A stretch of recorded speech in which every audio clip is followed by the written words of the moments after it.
Hi, everybody. My name is Barbara. I work at the Gettysburg Library. And today I'm going to be reading from The Secret Adversary by Agatha Christie, Chapter 12, A Friend in Need. Friday and Saturday passed uneventfully. Tuppence had received a brief answer to her appeal from Mr. Carter.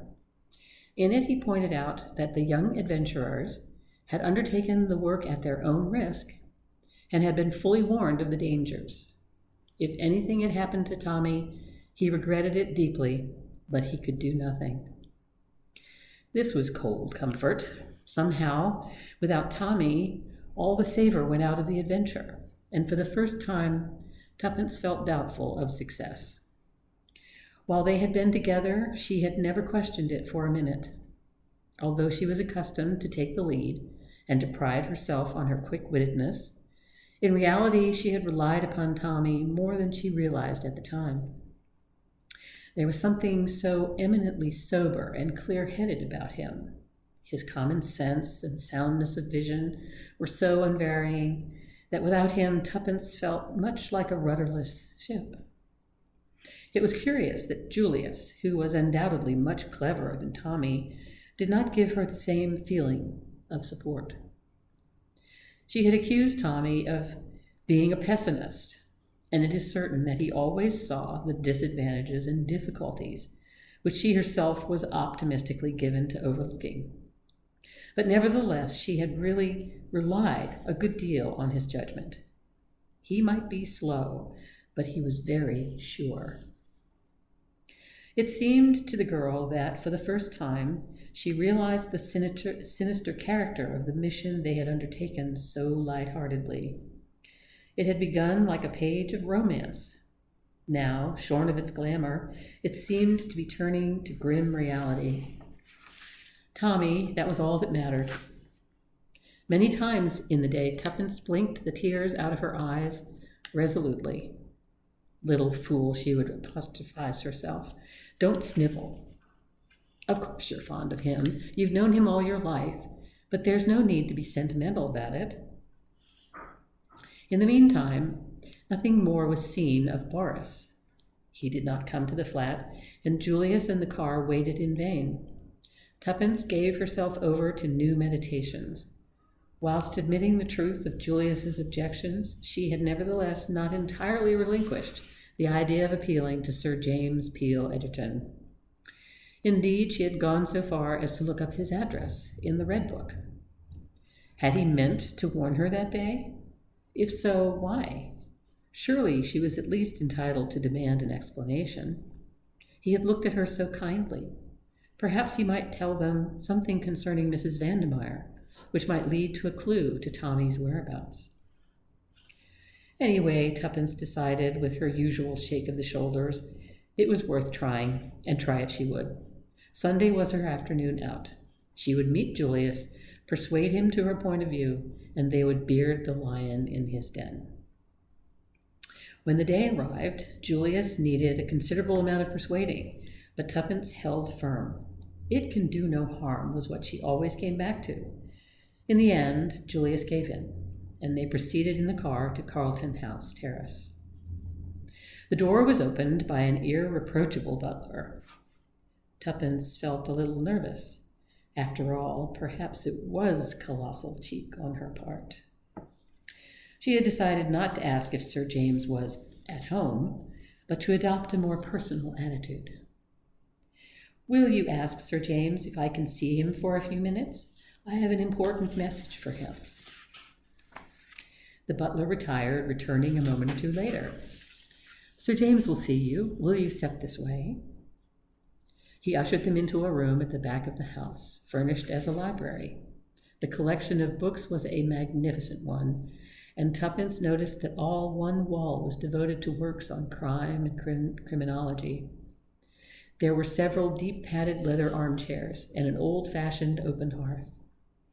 In the window was a big roll-top desk strewn with papers, at which the master of the house was sitting. He rose as they entered. "You have a message for me." "Ah," he recognized Tuppence with a smile. "It's you, is it?" Brought a message from Mrs. Vandermeyer, I suppose?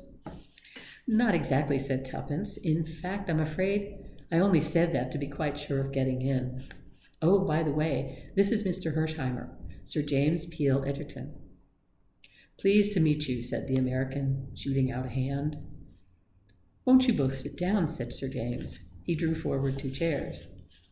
Sir James, said Tuppence, plunging in boldly, I dare say you will think it is most awful cheek of me coming here like this, because of course it's nothing whatever to do with you, and then you're a very important person, and of course Tommy and I are very unimportant. She paused for breath. Tommy? Queried Sir James, looking across at the American.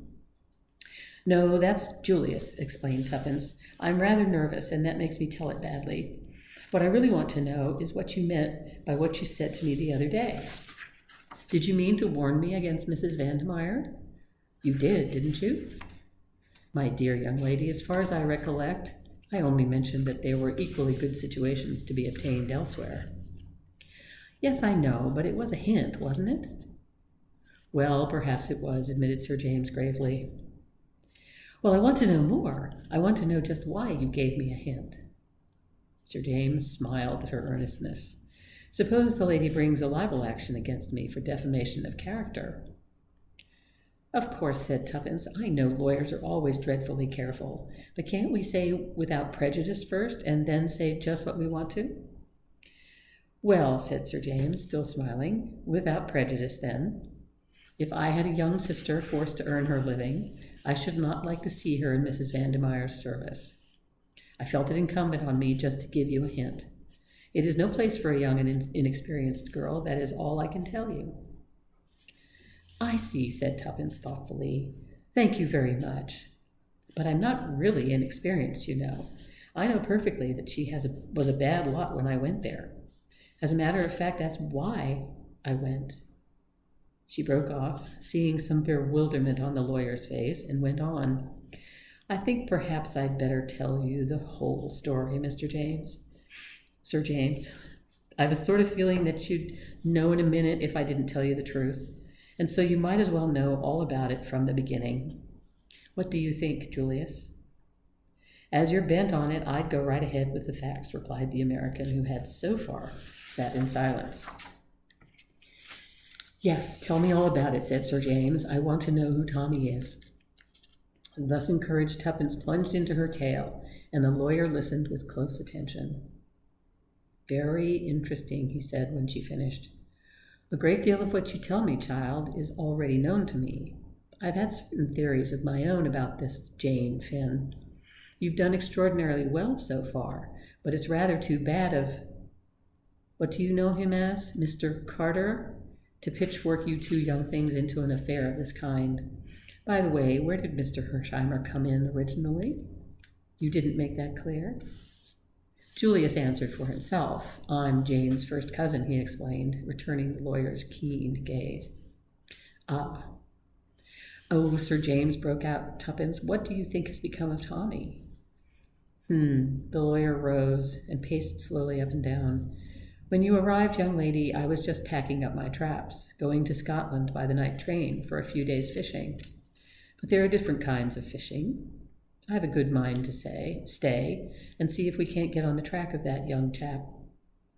Oh, Tuppence clasped her hands ecstatically.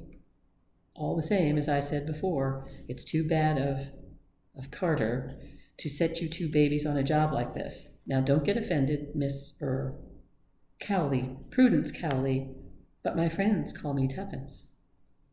Well, Miss Tuppence, then, as I'm certainly going to be a friend. Don't be offended because I think you're young. Youth is a failing only too easily outgrown. Now, about this young Tommy of yours. Yes, Tuppence clasped her hands. Frankly, I think things look bad for him. He's been butting in somewhere where he wasn't wanted. Not a doubt of it, but don't give up hope. And you really will help us? There, Julius. He didn't want to come, she added by way of explanation. Said the lawyer, favoring Julius with another keen glance. And why was that? I reckoned it would be no good worrying you with a petty little business like this. I see. He paused for a moment. This petty little business, as you call it, bears directly on a very big business, bigger perhaps than either you or Miss Tuppence know. If this boy is alive, he may have very valuable information to give us. Therefore, we must find him." "Yes, but how?" cried Tuppence. "I've tried to think of everything." Sir James smiled. "And yet there's one person quite near at hand who in all probability knows where he is, or at all events where he is likely to be." "Who is that?" said Tuppence, puzzled. "Mrs. Vandemeyer." "Yes, but she'd never tell us." "Ah, that is where I come in. I think it quite likely that I shall be able to make Mrs. Vandemeyer tell me what I want to know." "How?" demanded Tuppence, opening her eyes very wide. "Oh, just by asking her questions," replied Sir James easily. "That's the way we do it, you know." He tapped with his finger on the table, and Tuppence felt again the intense power that radiated from the man. "And if she won't tell?" asked Julius suddenly. "I think she will. I have one or two powerful levers. Still, in that unlikely event, there is always the possibility of bribery." "Sure, and that's where I come in," cried Julius, bringing his fist down on the table with a bang. "You can count on me, if necessary, for $1,000,000. Yes, sir, $1,000,000. Sir James sat down and subjected Julius to a long scrutiny. "Mr. Hersheimer," he said at last, "that is a very large sum." "I guess it'll have to be. These aren't the kind of folk to offer sixpence to. At the present rate of exchange, it amounts to considerably over £250,000. "That's so. Maybe you think I'm talking through my hat, but I can deliver the goods all right, with enough over to spare for your fee." Sir James flushed slightly. "There is no question of a fee, Mr. Hersheimer. I am not a private detective." "Sorry, I guess I was just a mite hasty, but I've been feeling bad about this money question. I wanted to offer a big reward for news of Jane some days ago, but your crusted institution of Scotland Yard advised me against it, said it was undesirable." "They were probably right," said Sir James dryly. "But it's all okay about Julius," put in Tuppence. "He's not pulling your leg. He's got simply pots of money." The old man piled it up in style, explaining Julius. "Now, let's get down to it. What's your idea?" Sir James considered for a moment or two. "There is no time to be lost. The sooner we strike, the better." He turned to Tuppence. "Is Mrs. Vandemeyer dining out tonight, do you know?" "Yes, I think so, but she will not be out late. Otherwise, she would have taken the latchkey." "Good. I will call upon her about 10 o'clock. What time are you supposed to return?" "About 9:30 or 10, but I could go back earlier."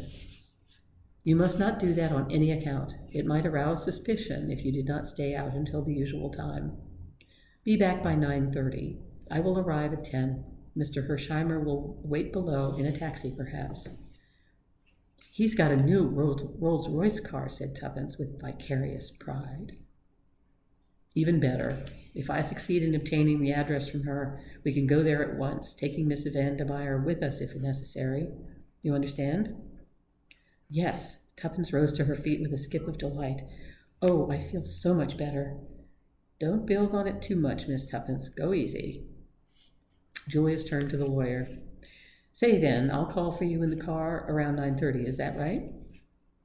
"Perhaps that will be the best plan. It would be unnecessary to have two cars waiting about. Now, Miss Tuppence, my advice to you is to go and have a good dinner, a really good one, mind, and don't think ahead more than you can help." He shook hands with them both, and a moment later they were outside. "Isn't he a duck?" inquired Tuppence ecstatically as she skipped down the steps. "Oh, Julius, isn't he just a duck?" "Well, I allow he seems to be the goods all right, and I was wrong about its being useless to go to him. Say, shall we go right away back to the Ritz?" "I must walk a bit, I think. I feel so excited. Drop me in the park, will you? Unless you'd like to come too."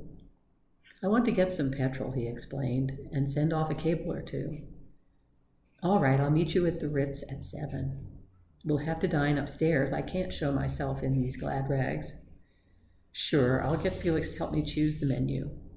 He's some head waiter, that. So long. Tuppence walked briskly along towards the Serpentine, just glancing at her watch. It was nearly 6 o'clock.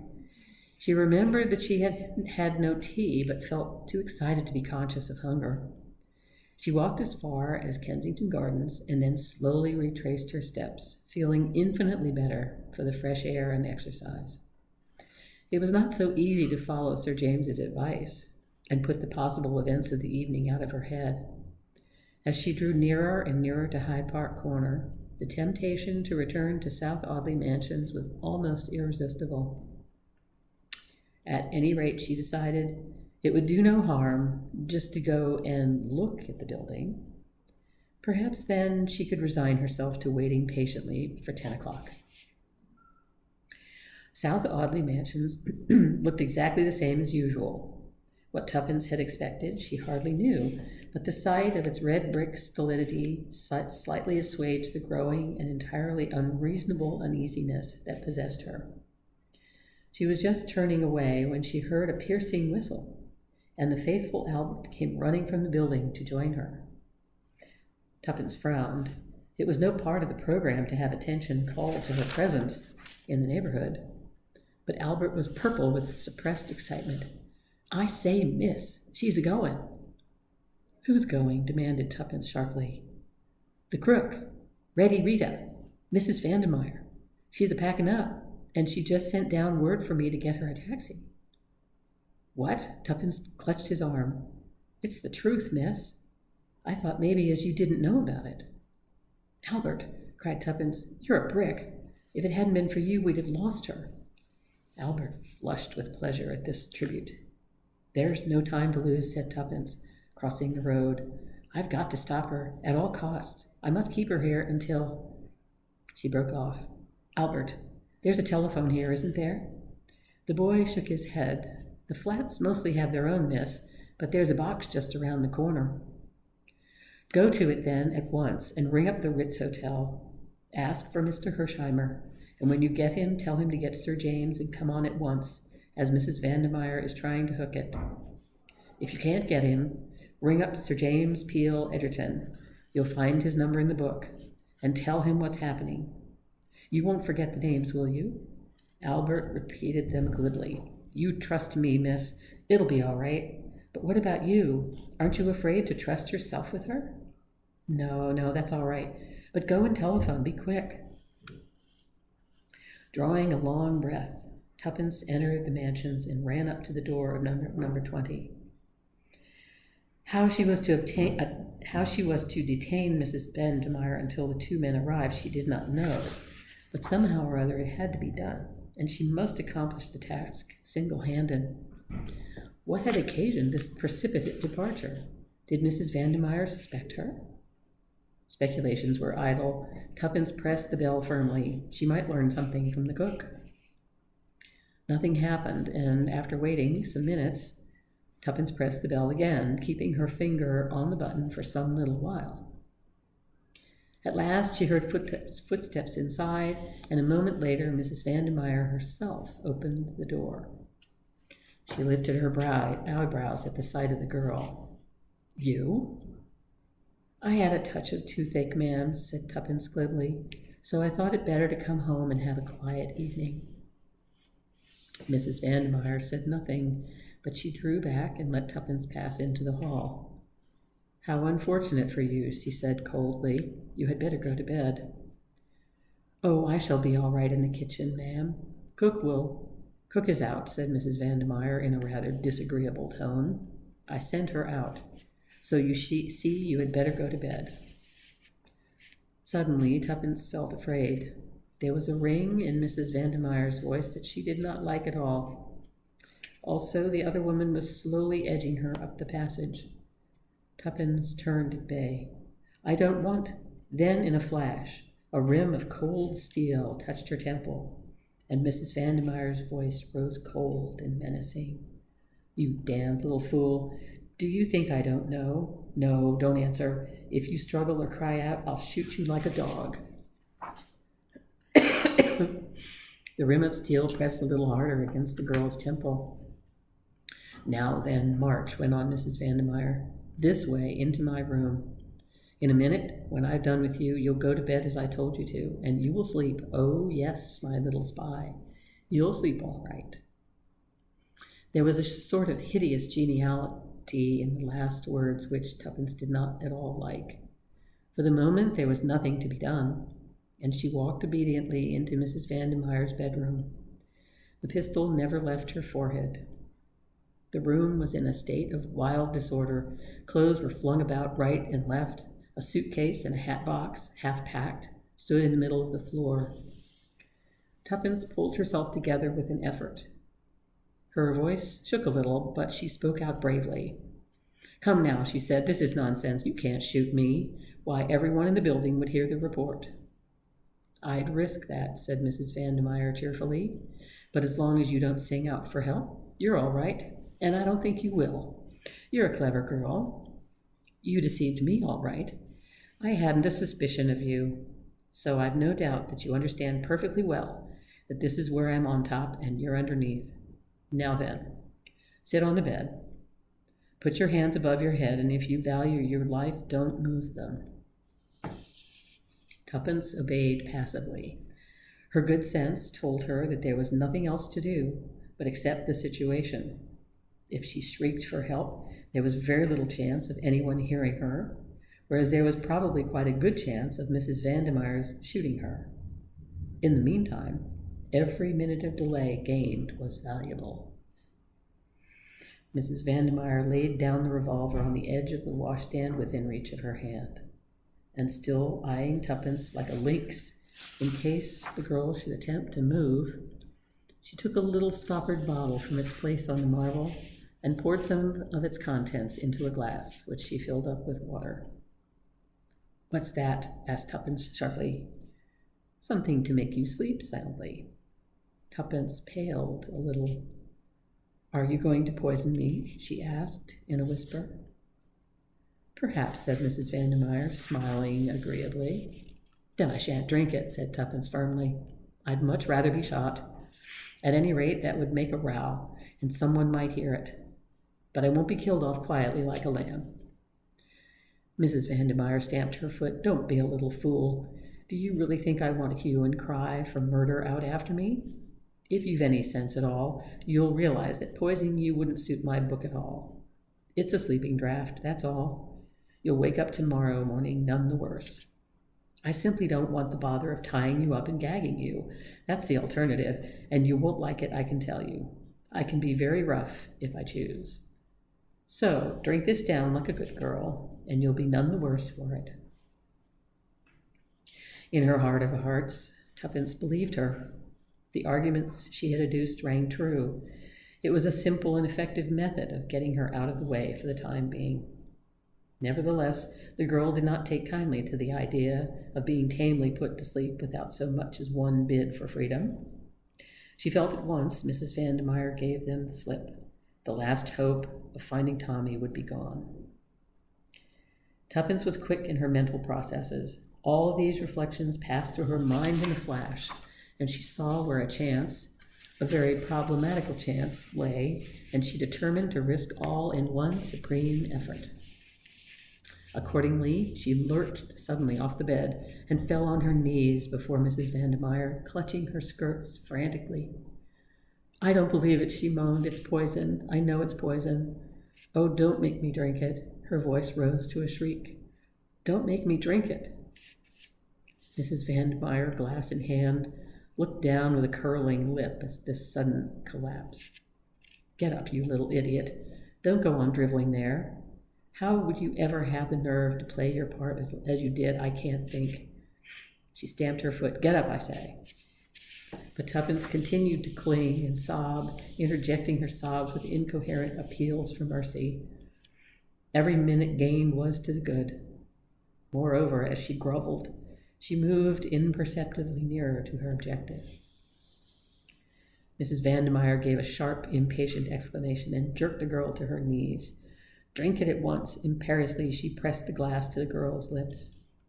Tuppence gave one last despairing moan. "You swear it won't hurt me?" she temporized. Of course it won't hurt you. Don't be a fool. Will you swear it? Yes, yes, said the other impatiently. I swear it. Tuppence raised a trembling left hand to the glass. Very well. Her mouth opened meekly. Mrs. Vandermeyer gave a sigh of relief, off her guard for the moment. Then, quick as a flash, Tuppence jerked the glass upward as hard as she could. The fluid in it splashed into Mrs. Vandermeyer's face, and during her momentary gasp, Tuppence's right hand shot out and grasped the revolver where it lay on the edge of the washstand. The next moment she had sprung back a pace, and the revolver pointed straight at Mrs. Vandermeyer's heart, with no unsteadiness in the hand that held it. In the moment of victory, Tuppence betrayed a somewhat unsportsmanlike triumph. Now who's on top and who's underneath, she crowed. The other's face was convulsed with rage. For a minute, Tuppence thought she was going to spring upon her, which would have placed the girl in an unpleasant dilemma, since she meant to draw the line at actually letting off the revolver. However, with an effort, Mrs. Vandermeyer controlled herself, and at last a slow, evil smile crept over her face. Not a fool, then, after all. You did that well, girl. But you shall pay for it. Oh, yes, you shall pay for it. I have a long memory. I'm surprised you should have been gulled so easily, said Tuppence scornfully. Did you really think I was the kind of girl to roll about on the floor and whine for mercy? You may do some day, said the other significantly. The cold malignity of her manner sent an unpleasant chill down Tuppence's spine, but she was not going to give in to it. Supposing we sit down, she said pleasantly. Our present attitude is a little melodramatic. No, not on the bed. Draw a chair up to the table. That's right. Now, I'll sit opposite you with the revolver in front of me, just in case of accidents. Splendid. Now, let's talk. What about? Said Mrs. Vandermeyer sullenly. Tuppence eyed her thoughtfully for a minute. She was remembering several things. Boris's words, I believe you would sell us. And her answer, the price would have to be enormous. Given lightly, it was true. Yet might not there be a substratum of truth in it? Long ago, had not Whittington asked, Who's been blabbing? Rita? Would Rita Vandermeyer prove to be the weak spot in the armor of Mr. Brown? Keeping her eyes fixed steadily on the other's face, Tuppence replied quietly, Money. Mrs. Vandermeyer started. Clearly, the reply was unexpected. What do you mean? I'll tell you. You said just now that you had a long memory. A long memory isn't half as useful as a long purse. I dare say it relieves your feelings a good deal to plan out all sorts of dreadful things to do to me. But is that practical? Revenge is very unsatisfactory. Everyone always says so. But money. Tuppence warmed to her pet creed. Well, there's nothing unsatisfactory about money, is there? Do you think, said Mrs. Vandermeyer scornfully, that I am the kind of woman to sell my friends? Yes, said Tuppence promptly, if the price was big enough. A paltry £100 or so. No, said Tuppence, I would suggest 100,000. Her economical spirit did not permit her to mention the whole $1 million suggested by Julius. A flush crept over Mrs. Vandermeyer's face. What did you say? She asked, her fingers playing nervously with a brooch on her breast. In that moment, Tuppence knew that the fish was hooked, and for the first time she felt a horror of her own money-loving spirit. It gave her a dreadful sense of kinship to the woman fronting her. 100,000 pounds, repeated Tuppence. The light died out of Mrs. Vandermeer's eyes. She leaned back in her chair. Bah, she said, you haven't got it. No, admitted Tuppence, I haven't, but I know someone who has. Who? A friend of mine. Must be a millionaire, remarked Mrs. Vandermeyer unbelievingly. As a matter of fact, he is. He is an American. He'll pay you that without a murmur. You can take it from me that it's a perfectly genuine proposition." Mrs. Vandermeyer sat up again. "I'm inclined to believe you," she said slowly. There was silence between them for some time. Then Mrs. Vandermeyer looked up. "What does he want to know, this friend of yours?"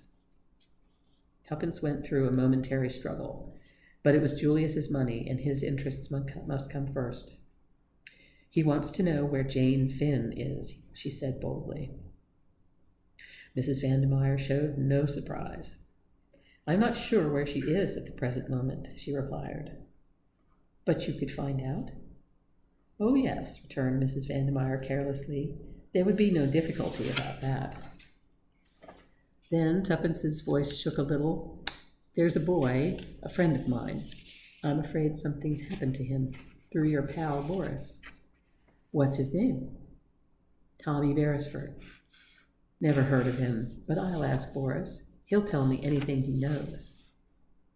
"Thank you." Tuppence felt a terrific rise in her spirits. It impelled her to more audacious efforts. "There's one thing more." "Well?" Tuppence leaned forward and lowered her voice. "Who is Mr. Brown?" Her quick eyes saw the sudden paling of the beautiful face. With an effort, Mrs. Vandermeyer pulled herself together and tried to resume her former manner, but the attempt was a mere parody. She shrugged her shoulders. "You can't have learned much about us if you don't know that nobody knows who Mr. Brown is." "You do," said Tuppence quietly. Again, the color deserted the other's face. "What makes you think that?" "I don't know," said the girl truthfully, "but I'm sure." Mrs. Vandermeyer stared in front of her for a long time. "Yes," she said hoarsely at last. "I know. I was beautiful, you see, very beautiful." "You still are," said Tuppence with admiration. Mrs. Vandermeyer shook her head. There was a strange gleam in her electric blue eyes. "Not beautiful enough," she said in a soft, dangerous voice. "Not beautiful enough. And sometimes lately I've been afraid. It's dangerous to know too much." She leaned forward across the table. "Swear that my name shan't be brought into it, that no one shall ever know." "I swear it, and once he's caught, you'll be out of danger." A terrified look swept across Mrs. Vandermeyer's face. "Shall I? Shall I ever be?" She clutched Tuppence's arm. "You're sure about the money?" "Quite sure." "When shall I have it? There must be no delay." "This friend of mine will be here presently.